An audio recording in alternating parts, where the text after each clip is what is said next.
is real. Listen. Hi, I'm Tracy. And I'm Kathy. And this is Curious Explorers. Welcome, beloveds, to the second scary story in our series leading up to Halloween.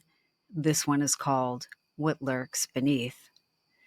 So gather close, perhaps bringing a protection amulet or two, and sit back for the tale of what lurks beneath. The train hissed to a halt at Hopatcong just as dusk folded over the ridges, the cool air scented with damp leaves and iron. Alex hoisted his satchel over his shoulder and paused, taking in the familiar contours of the town. The boarded-up boathouse, the diner with its flickering neon sign, the mist rising off the water as if it was breathing. He hadn't been back in years, not since he'd left for school in the city, but as the locals said, just like the Jersey Shore undertow, the lake had a way of pulling people back. By the time you realized what was happening, the choice was no longer yours to make. His mother had begged him not to come. "I know you feel awful, honey, but it's not your fault," she told him. She should never have gone out there that night, and especially not with... Her voice trailed off. "You know what they say about the water." He did know. Everyone who grew up around Lake Hopatcong knew the stories. Kids traded them at summer bonfires, the tense whispers about things moving in the dark water. The very same water that was an ideal summer playground for young and old. In daylight, of course, but nighttime was a different story. In the dark. And once summer had faded into fall, it was said that voices called your name when no one else was there. Even the fishermen knew that you weren't supposed to take the boats out before 9 a.m., and it didn't matter that you'd miss the prime hours for catching striped bass and all variety of trout if you went out that late. Because if you went out earlier, you risked glimpsing a pale, serpentine form of titanic proportions darting beneath the surface of the lake. Locals attributed such phenomena to the fabled resident sea monster, affectionately known as Hoppy, only half jokingly. With time to kill before his cab collected him, Alex called her from the train station. "I'm a folklorist, Mom," he reminded her, "and Nora's disappearance has absolutely nothing to do with the stories. That's all they are." He waited. In response to her silence, Alex continued, "You know she's always been a bit different and unreachable in one way or another. So even though she was spotted heading to the lake, we really don't know if she just wanted to disappear and start over somewhere, no questions asked." Alex's mother held her silence. "No body, no foul play as far as I'm concerned," he tried to reassure her. "Be careful, Alex," was all she said. "I know, Mom. I know." He changed the subject. "I'm glad you haven't sold the cottage yet," he told her. "It'll be good to stay there a few nights, get some writing done, and then head back to civilization." Alex paused. "Maybe I'll even write about the lake monster." He attempted to joke, to lighten the mood, and to give his mother some hope. But she was unable to avail herself of any comfort, and their call ended as it had for years, with little more than another warning. The lake takes what it wants, Alex.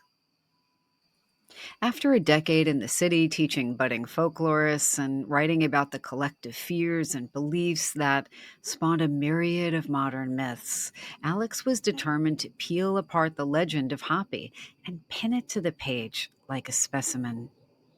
It might even ease my own mind, he thought. The cab dropped him at the small cottage that leaned into the shoreline like it had been waiting for him. The door creaked open beneath his touch, revealing the cabin as he'd remembered it. It was a time capsule of formica, wood paneling, and secondhand furniture. The twin beds still clad in the tea-stained chenille bedspreads donated by his grandparents all those years ago. The familiar mustiness of the space transported him to 20 years prior, when he and Nora played Monopoly or Uno while his mother prepped hamburgers with one hand, dragging on an American spirit. Menthol, of course, with the other. Some of the best moments of his life were around this very lake, trying to one up his classmates with scary stories, and it was here that he learned to swim, that he had his first beer after the mothers had all retired for the night. It was also here that he had his first kiss and his first taste of heartbreak, and where he realized that it was time to make his way in a world that was so much bigger than the locals and the diner, the small cottage, and the lake with its adventures and tales of terror. Alex gazed out the window in the den. Even in the failing light, the lake was unnerving and vast, a shifting mirror that seemed to stretch past the horizon. It was the croaking that jolted Alex back to the present with a shiver. The frogs, he muttered. Must be. He was about 10 when he first heard about the croaking from some of the other year-rounders. It slithers just below the surface, Tommy enthralled his companions. It's like this weird combination of snake and dinosaur. You mean like a sea serpent? Jimmy asked. Yeah, that's what I heard too, Carl chimed in. By the time you see it, it's probably too late, though. The boy's eyes widened. What if we see it? What then? Michael asked. And how the heck does anyone know about this if it drags everyone under? Well, I guess some people live to tell the tale, Timmy said. First you hear it, and that's your only chance. It croaks like a frog, but it's different, he said. I heard that the croak sounds like a human voice to some people, Carl said. And that's what pulls you in. Jimmy nodded. I hear that it doesn't come and get you so much as it calls to you. And then you have to come. The diner perched like a sentinel on Lakeside Avenue. Alex settled into a booth, notebook ready, but the words refused him. You're the Donovan boy, aren't you? The waitress Patty said. Back again? Alex nodded. Research, he said, as if that one word conveyed all that was necessary. Patty nodded, sloshing coffee into the chipped ceramic mug and plunking it unceremoniously before him. If it's the lake you're after, be careful, Patty warned. Listen too closely, and you might become part of the story. The locals all had their own opinions and versions of the Hoppy myth, from complete denial, it's the kids getting hopped up on stuff and then fooling around by the lake at night, to the opinion of Rich, a grizzled lakeside regular, an avid fisherman who was certain he only narrowly escaped Hoppy's clutches, if sea monsters can be said to have them. Miss Mabel had a tale of her own to recount. My brother Abe went fishing one fall day in 1955. Her gnarled fingers gripped her mug. The boat was found at dawn, empty. The lake takes what it wants. The legend dated as far back as 1894, when an article in the Lake Hopatcong Angler warned readers of a 40-foot serpent with the head of a St. Bernard dog. Alex documented everything, believing absolutely none of it. In the face of ambiguity or tragedy, we strive for a thread of meaning, a narrative that dispels the darkness, he wrote. Later that night, Alex awoke coated in perspiration, the moonlight piercing the veil of sleep. He had dreamt of floating beneath the surface of the lake, pale weeds dancing, lapping against his skin, the water having enveloped him. Below, a vast shadow hovered, unmoving, patient, its very stillness unnerving. It lay in wait, confident he would eventually come willingly. Now abruptly awakened, the air smelled faintly of algae. Shadows stretched along the paneled walls of the cottage. He could swear he saw water stains crawling along the ceiling before receding back into the darkness. The lake had insinuated itself into his perception. I guess that's it for sleep, he muttered, pulling the chenille coverlet over his shoulders and wading into the kitchenette, only then noticing, good God, was the coverlet damp? He shook his head. Sweat, that's all. He took out his notebook and wrote down his dream, only reclaiming sleep as the sun made its way into the sky. The next 2 days flowed into one another, his tired brain still marveling at how many of the locals failed to see that the stories were just that. They had to be, Alex told himself. Still, dutifully, methodically, he jotted each one down. Time blurred. Days lost definition. Light hesitated. His notebook filled itself with repetitions. It waits. It remembers. You will answer. Around town, their stories teetered at the edges of reality. The fisherman asked, does it whisper to you yet? A woman in the post office hissed, don't answer when it calls your name. In the drugstore, random children croaked and laughed before disappearing into the next aisle. Boat vanishing, reflections in the water, croaking. For God's sake, these people need a life, he thought. Too much time in a small town, and all reason is gone. Must be the water, he joked to himself. Yet the humor failed to dispel the unease seeping into the margins of his consciousness. It was on the third night that something profound shifted in Alex. It began as a whisper inside his thoughts. Come closer. Scribbling in his notebook became futile. Sentences twisted themselves into repetitions he did not recognize. I remember you. I remember you. I remember you. His handwriting warped, letters curling like reeds.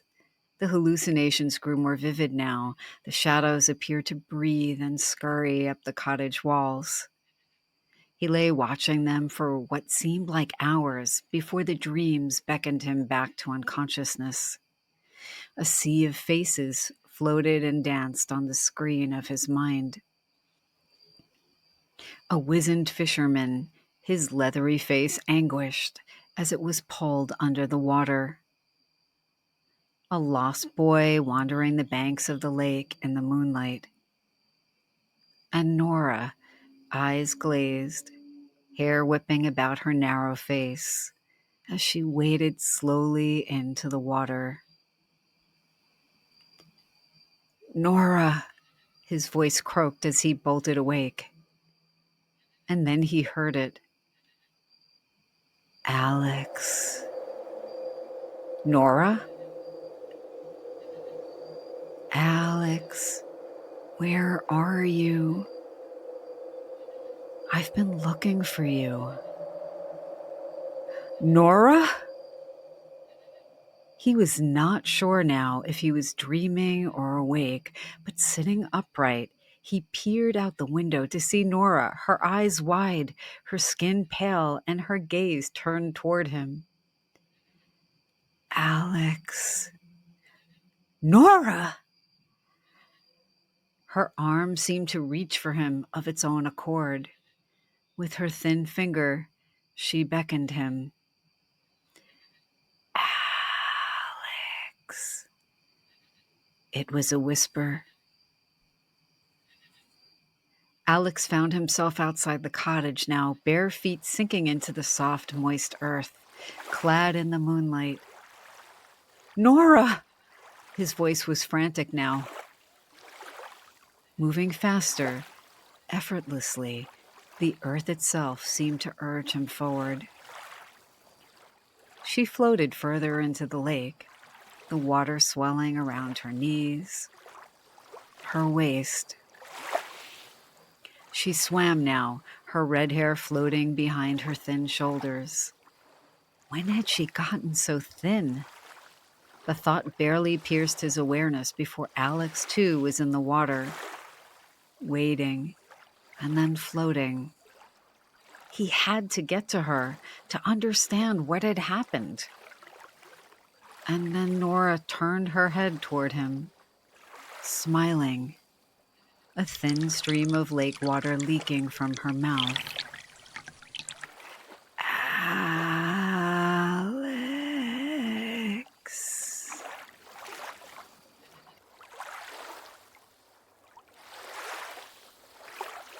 It was a croak, and then the lake enveloped him in its cool, dark embrace.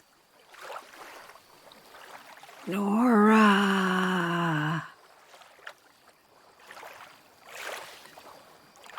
Nora!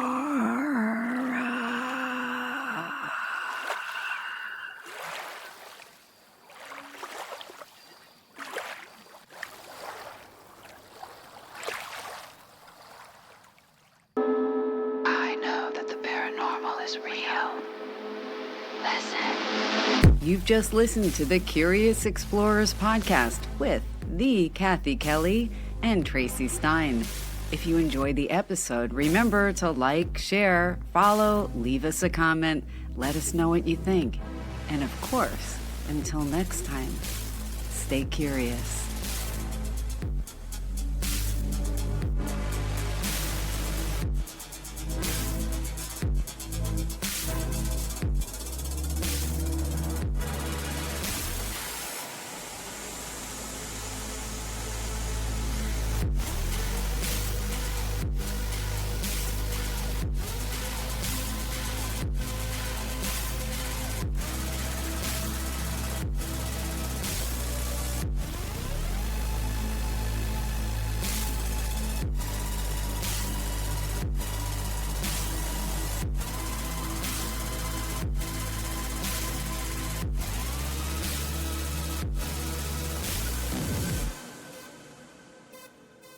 The paranormal is real.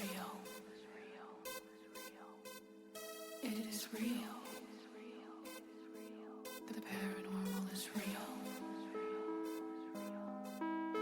Is it? The paranormal is real. It is real.